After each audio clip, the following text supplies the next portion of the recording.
Day 5 of Japan trip, and yes, we are checking out of Tokyo for our next leg to Kyoto.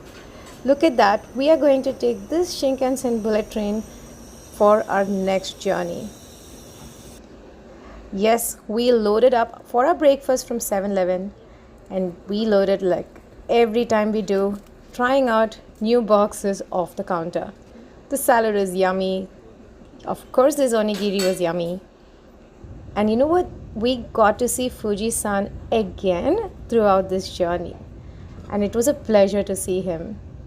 This train was really fast. I tried to capture the speed while we were traveling. And I'm going to show that to you right now. Look at that, 269 kilometers per hour. Definitely the fastest I've ever taken. Here we landed at Kyoto. Definitely feels way more calmer, peaceful, and a very different vibe from Tokyo, the capital city. Yes, we took the Iki stamp and we headed out to Arashiyama.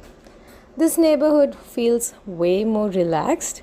It had a very quaint, cute feeling, and this corner home had a very cute outlet for food.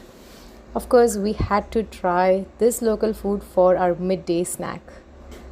And here we are in the bamboo grove, something everyone has been talking about, and visiting this place after 10 years just feels the same. Of course, it was filled with tourists. We had some troubles in getting one of the best experiences, but nevertheless, we are glad we didn't skip this. And we had some tourists helping us to take some photos here. Here we headed out to Tenryuji Shrine, which is a historic Zen architecture, and it is a UNESCO identified heritage site.